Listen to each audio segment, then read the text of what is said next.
Eu sempre achei que o amor ia chegar de mansinho, tipo brisa da manhã, sabe, leve, sem fazer estardalhaço. Mas aí, no dia que eu trombei com o Félix Pacheco, foi que nem choque de raio. Era uma terça-feira à tarde, daquelas que a gente sai da aula moída, arrastando a corrente. Entrei no busão, equilibrando a mochila e a sacola velha, só querendo sumir até chegar no meu ponto. Moça, senta aqui, escutei uma voz grave. Levantei a cabeça e dei de cara com ele, alto, ombros largos, vestindo um casaco cinza que parecia ter saído de revista, não de dentro de um busão. O sorriso era fácil, daqueles que desarmam a gente na hora. Valeu, murmurando, me jogando no banco. Achei que ele ia pegar o celular e me ignorar, mas ele ficou ali perto, segurando no ferro, me olhando com curiosidade.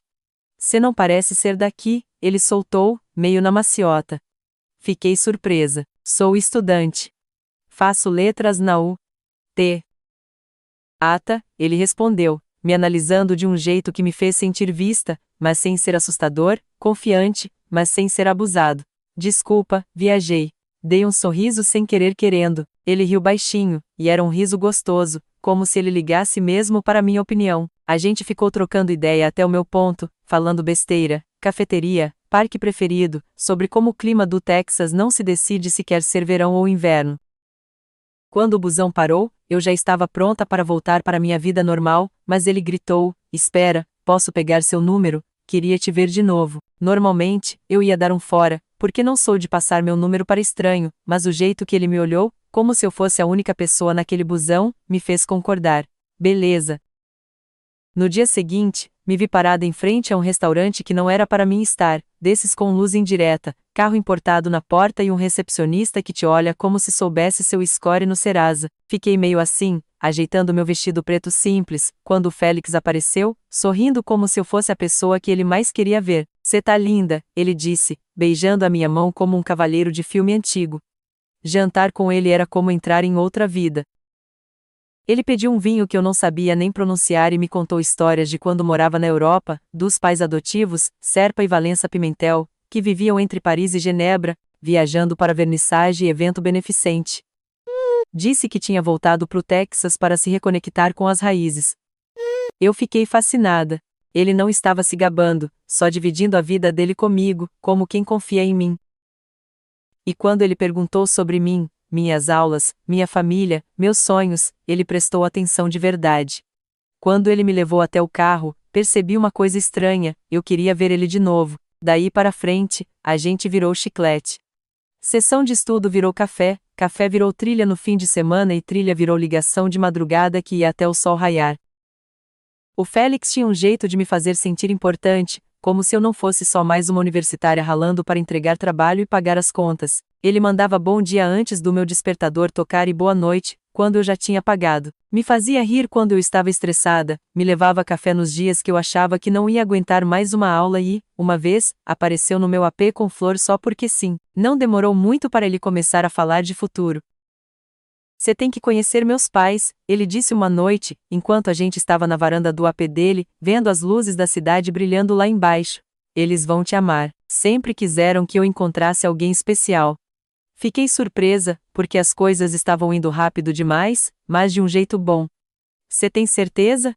A gente tá junto há tão pouco tempo. Ele me cortou com um sorriso. Confia em mim, Quitéria, você é diferente. Ninguém nunca tinha me dito isso, não desse jeito, e eu percebi o quanto eu gostava de ouvir aquilo. Pela primeira vez em anos, me permiti acreditar que podia ter um amor tranquilo e, quem sabe, para sempre. Antes do Félix aparecer, minha vida era simples, talvez até demais. Cresci numa cidade pequena perto de Austin, daquelas que todo mundo sabe seu nome e da sua vida. Minha infância não foi perfeita, mas foi honesta e um pouco difícil. Minha mãe, Sobral, e Sobral para a galera, era daquelas que faziam mágica com o real. Ela ralava no supermercado da cidade, repondo prateleira, passando caixa, fazendo de tudo para não faltar comida em casa. Meu pai sumiu quando eu tinha 7 anos. Sem telefonema, sem cartão de aniversário, só o vácuo, como se tivessem rasgado um buraco na nossa vida e deixado ele ali. Minha mãe nunca falou mal dele, mas eu via o olhar dela endurecer quando alguém mencionava o nome dele. Ela não podia se dar ao luxo de ter amargura. Tinha 2 filhas para criar, e fez isso sozinha. Aí tinha uma, minha irmã mais velha, 3 anos na frente. Ela era minha heroína, confiante, elegante e imparável. A uma era dançarina, e das boas. Ganhava competição, era convidada para um show regional e falava em se mudar para Nova York um dia. Ver ela dançar era como ver alguém voar. Aí veio o acidente, uma noite chuvosa, pista molhada e um motorista que não conseguiu frear a tempo. Mudaram tudo. A perna esquerda da uma levou a pior. Os médicos salvaram, mas a carreira dela, já era. Ela tentou por meses continuar dançando apesar da dor, mas desistiu. E aí o noivo dela a largou. Falou todas aquelas frases prontas: não é você, sou eu e não consigo te ver assim. Mas a verdade era mais simples, ele não queria uma vida com alguém que não podia mais dançar. A uma se fechou depois disso. Parou de dançar, parou de namorar, parou de viver, de certa forma. Tinha dia que ela estava bem, zoando e rindo como antigamente, mas na maioria das vezes ficava trancada no quarto com fone de ouvido, fingindo que o mundo lá fora não existia. Acho que ver ela passar por isso me deixou com o pé atrás com o relacionamento. Eu dizia para mim mesma que estava focada na faculdade, em tirar meu diploma em letras, mas no fundo estava só com medo, medo de dar tanto poder para alguém. Mesmo assim, tinha uma parte de mim que queria algo de verdade, não só um lance, não só um namoradinho, mas alguém que me visse, que ficasse. Talvez seja por isso que o Félix pareceu um milagre. Ele chegou na minha vida com aquele sorriso fácil e aquela voz gostosa, e pela primeira vez em anos, eu não me senti pesada por tudo que tinha dado errado. Minha mãe percebeu antes de todo mundo. Um domingo, ela largou a colher de pau e me encarou. "Cê tá sorrindo mais ultimamente?" ela disse, meio acusando, meio brincando. "Tem algum garoto no meio?" Quase neguei, como sempre fazia quando ela chorava, mas ri e balancei a cabeça. "Tem sim, mãe, tem alguém." Ela me analisou por um tempão, como se estivesse decidindo se ficava feliz ou preocupada. No fim, suspirou e disse baixinho: "Só me promete uma coisa, Quitéria, cuida do seu coração. Ele vale mais do que você imagina." Na época, achei que ela estava só sendo protetora, mal sabia o quanto ela estava certa. Quando Félix me convidou para jantar com os pais dele, fiquei nervosa, mas animada também. Conhecer a família de alguém significa alguma coisa. Significa que a gente não tá só ficando, significa que ele tá falando sério. "Eles são meio diferentes", ele disse, sorrindo, enquanto dirigia por umas estradas cheias de curva. "Criados na França, moraram na Europa toda, cê vai gostar deles." Aquela palavra, diferente, ficou ecoando na minha cabeça o dia inteiro. Minha colega de quarto, Rafaela, me deu um conselho estranho antes de eu sair. "Se eles falarem francês, finge que não entende. A gente fala cada coisa quando acha que ninguém tá entendendo." Eu quase ri. "Rafaela, eu não falo francês fluente. Só fiz o básico para a matéria eletiva." "Exato. Não deixe eles saberem que você entende nem um pouquinho", ela disse, balançando o dedo. "Só sorri e concorda. Confia em mim." Então, foi isso que eu decidi fazer. A casa dos Pimentel parecia ter saído de uma revista de arquitetura, linhas modernas e elegantes, suavizadas por luz quente, com quadros de arte europeia pendurados nas paredes. Valença Pimentel nos recebeu na porta, uma mulher alta, elegante, com cabelos grisalhos presos num coque perfeito. Serpa, o marido, veio logo atrás, calado, mas com um olhar que me fez me sentar mais reta. "Bonjour, Valença", disse Félix, beijando o rosto dela antes de se virar para mim. "Você deve ser a Quitéria." Dei um sorriso, murmurando: "Olá." Félix logo explicou: "Ela fala mais inglês, mãe." O sorriso de Valença suavizou, mas algo brilhou no olhar dela. Interesse? Diversão? Não consegui identificar. A gente sentou numa mesa de madeira que parecia uma obra de arte, talheres brilhando, taças de cristal, velas acesas. No começo, tudo parecia perfeito.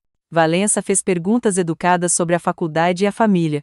Serpa concordava com a cabeça, soltando um comentário de vez em quando. Félix segurava minha mão de leve, como para me lembrar que eu fazia parte daquilo. Mas aí, no meio da sobremesa, Valença olhou para o marido e começou a falar em francês. "Elle ne sait pas pourquoi nous avons besoin d'elle, n'est-ce pas?" Ela não sabe por que precisamos dela, não é? Prendi a respiração, mas mantive a cara de paisagem, fingindo que não tinha entendido nada. Félix respondeu rápido, também em francês. "Non, elle ne sait rien, não, ela não sabe de nada."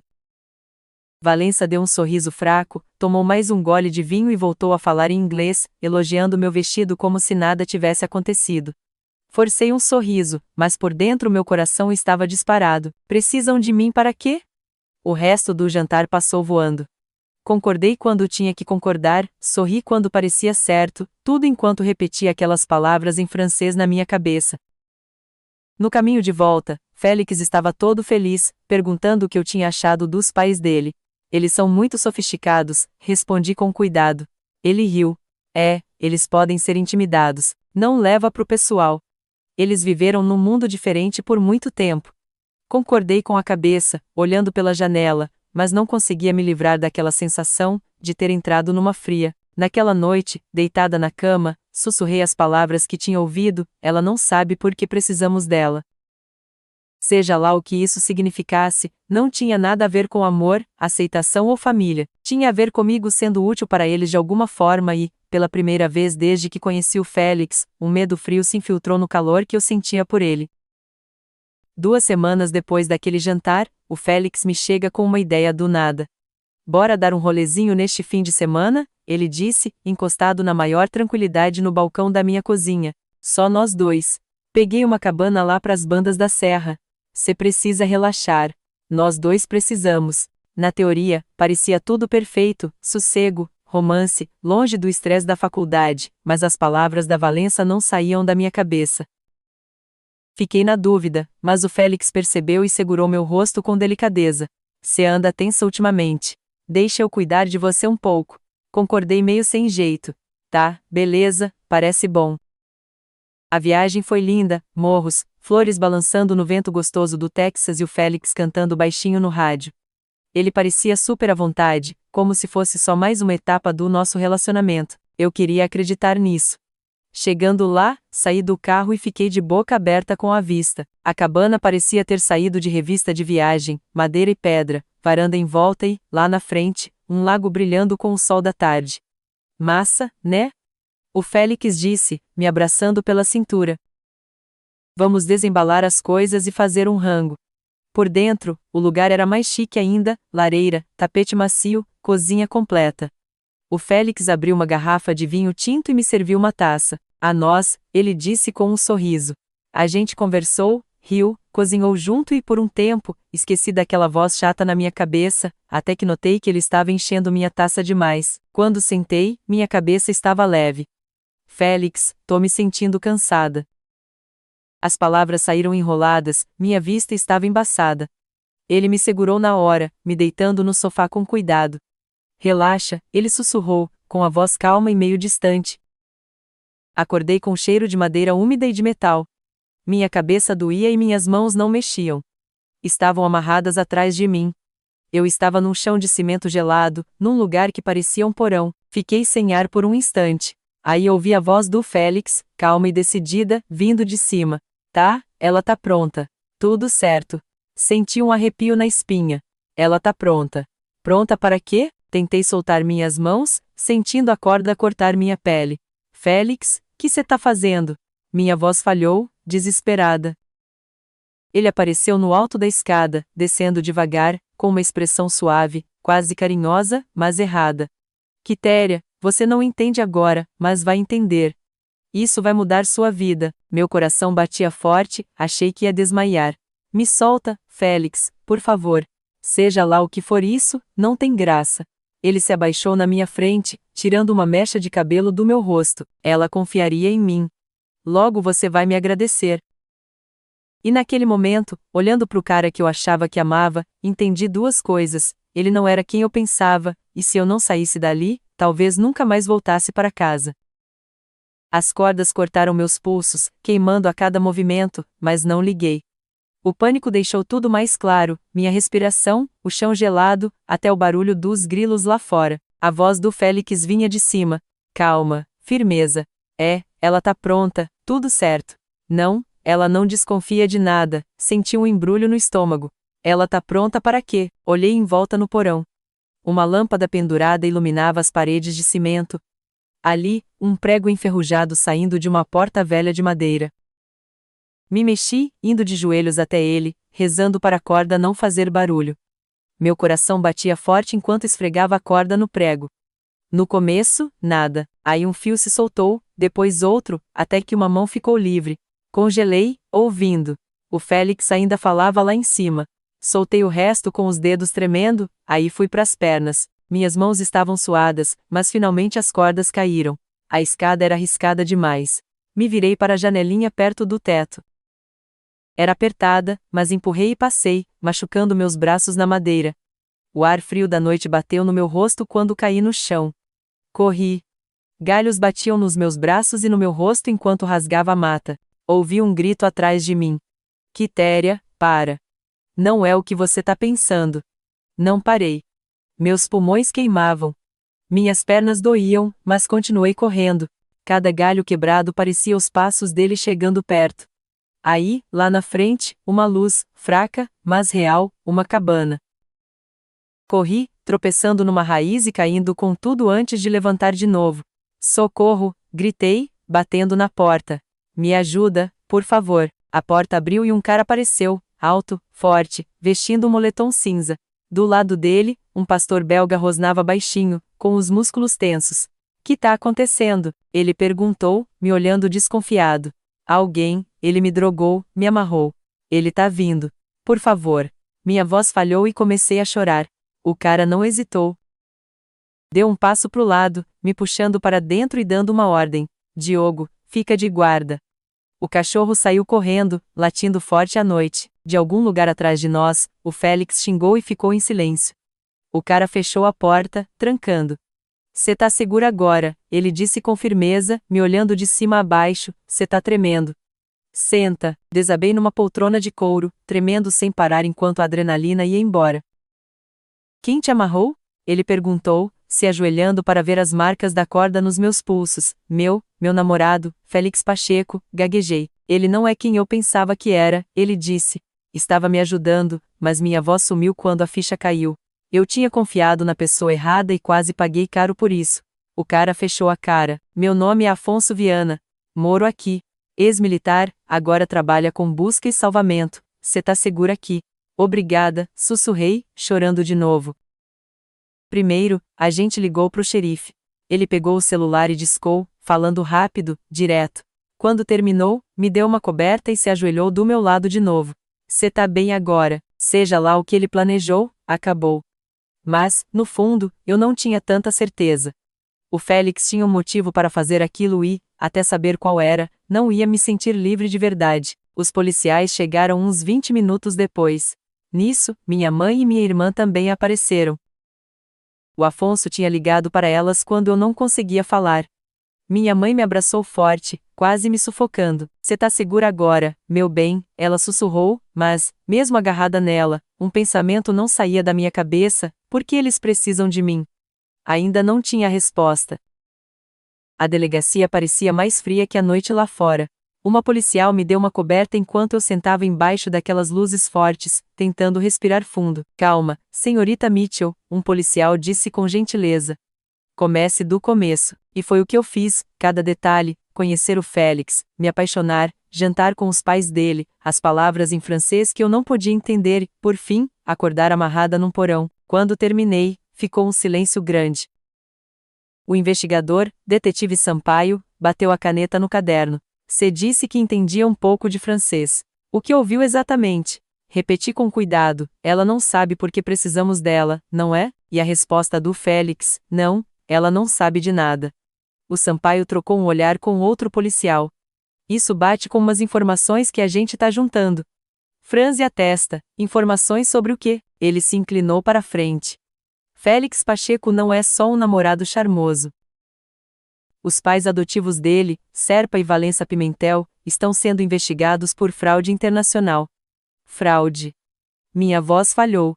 Eles se passam por consultores humanitários, dizendo que ajudam famílias ricas a encontrar parentes desaparecidos. Cobram milhões, mas, na maioria das vezes, não encontram ninguém, e quando entregam alguém. O Sampaio me olhou nos olhos, sério e grave. Entregam a pessoa errada. Uma sósia. Senti um aperto no coração, uma sósia como eu. O Sampaio concordou. Um dos clientes deles é o Paulo Botelho, um bilionário que perdeu a filha anos atrás. Dizem que ele ainda tá desesperado para encontrá-la e que paga o que for preciso. Sua semelhança com ela é impressionante. O mundo girou por um instante. Então o Félix. Ele nunca me amou. Ele te escolheu a dedo, o Sampaio disse sem rodeios. Ganhou sua confiança, fez você se apaixonar e planejou te entregar pro Botelho como a filha desaparecida. Eles iam falsificar documentos para fazer tudo parecer real. Senti um frio tão grande que achei que nunca mais ia me esquentar.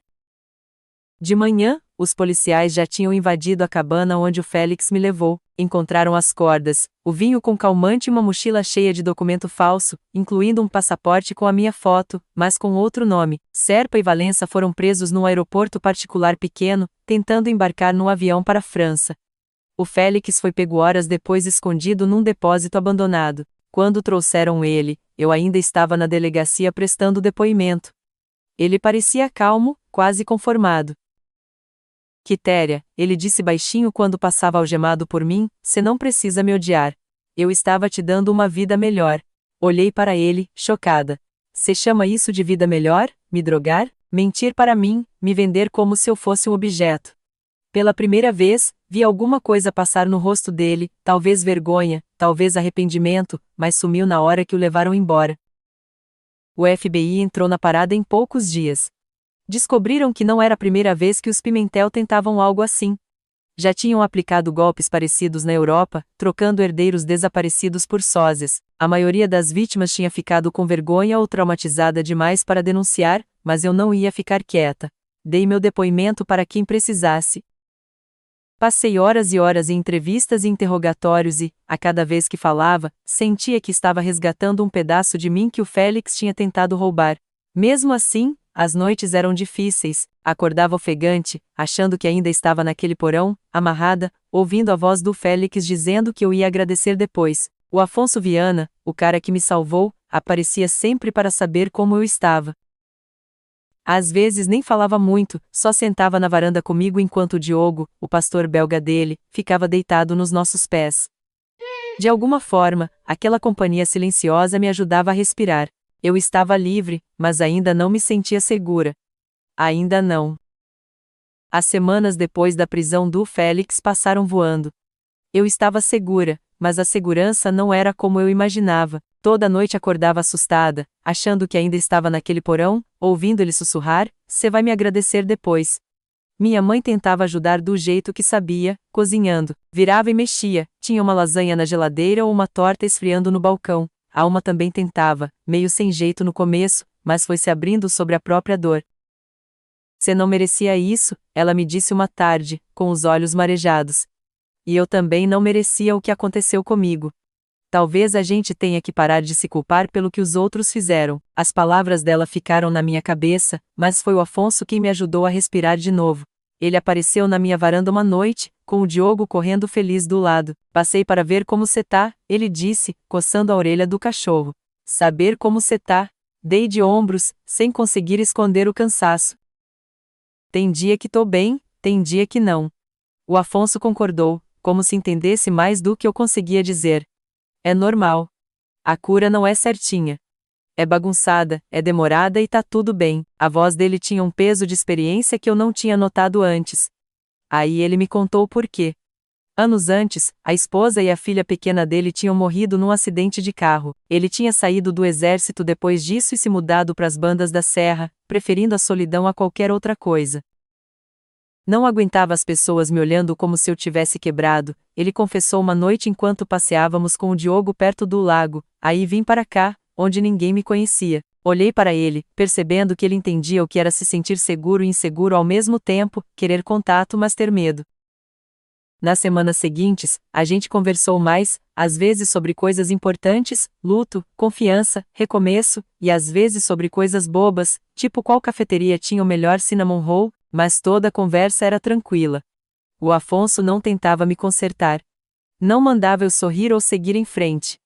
Ele só me deixava ser. Uma noite, quando o sol estava se pondo atrás dos morros, pintando tudo de dourado, o Afonso disse uma coisa que me paralisou.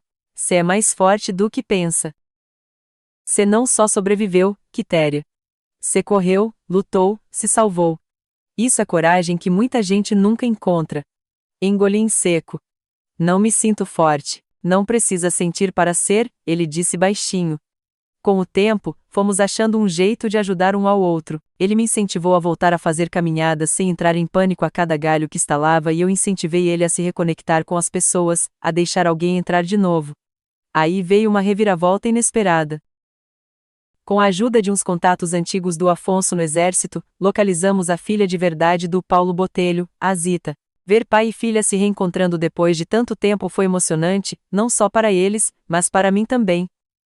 Me lembrou que nem tudo termina em traição. Algumas coisas ainda podiam ser boas. Naquela noite, sentada na varanda com o Afonso e o Diogo, senti algo que não sentia desde antes do Félix: paz. O Afonso me deu uma xícara de café e disse baixinho, quase tímido: sabe, tô gostando de ter você por perto. Pela primeira vez em muito tempo, sorri, um sorriso de verdade.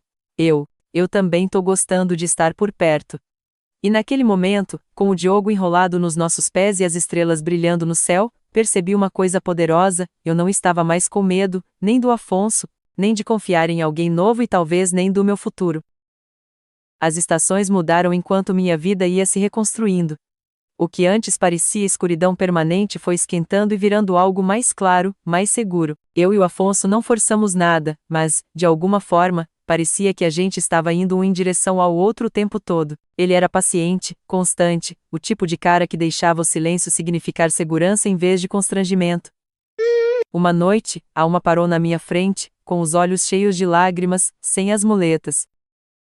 Fui aprovada para a última etapa da cirurgia, ela disse, com a voz tremendo de alegria. Descobri que o Paulo Botelho, agradecido demais por termos ajudado ele a reencontrar a filha, tinha pagado todos os procedimentos que a Alma precisava para voltar a dançar. Na noite anterior à cirurgia, a Alma segurou minhas mãos e sussurrou: "Cê me salvou, Quitéria. Sem você, eu ainda estaria me escondendo. Cê não só escapou. Me tirou do meu porão também." Abracei ela forte, percebendo que a cura raramente é uma jornada individual. Ela se espalha, tocando todo mundo que você ama. Meses depois, numa noite quente de primavera, o Afonso me levou para o lago perto da cabana dele. O Diogo corria na frente, abanando o rabo como se soubesse de algo que eu não sabia. "Quitéria", o Afonso começou, com a voz um pouco nervosa, um tom que eu nunca tinha ouvido antes. Passei anos achando que minha vida tinha acabado, que o amor era algo que eu já tinha perdido. Mas aí você apareceu batendo na minha porta, apavorada e corajosa ao mesmo tempo, e me acordou. Ele tirou uma caixinha de veludo do bolso, abrindo e revelando um anel simples e elegante. "Não sei como vai ser o futuro, mas sei que quero encarar ele com você. Quer casar comigo?" As lágrimas embaçaram minha visão enquanto sussurrava: "Sim." Por um instante, tudo ficou parado, o vento, as árvores, até o meu medo, porque, naquele momento, eu não estava quebrada. Eu estava inteira. A gente fez um casamento pequeno no estúdio de dança preferido da Uma, aquele que ela se recusava a entrar há anos. Naquele dia, ela dançou de novo, devagar, com cuidado, mas radiante, com eu e o Afonso assistindo com lágrimas nos olhos. E um mês depois, enquanto eu e o Afonso desembalávamos a última caixa na casinha que ele estava construindo, segurei um teste de gravidez nas minhas mãos tremendo, positivo. Naquela noite, fiquei na nossa varanda, olhando para as estrelas sobre a serra do Texas, com uma mão na barriga, e sussurrei: "A gente tá bem agora. A gente tá seguro." Eu tinha pensado que o mundo sempre seria perigoso depois do que aconteceu, que confiar sempre seria impossível, mas estava errada. Às vezes a vida te quebra para que algo melhor possa crescer e essa vida que quase perdi, era finalmente, lindamente minha de novo. Depois de tudo que passei, acho que a maior lição que tirei dessa história é que a gente não pode deixar o medo nos paralisar. Eu tinha medo de me entregar, de confiar em alguém, por causa do que aconteceu com a minha irmã e por ter crescido sem o meu pai. Mas, no fim das contas, foi justamente me abrindo para o novo, para o inesperado, que consegui me salvar e encontrar um amor de verdade.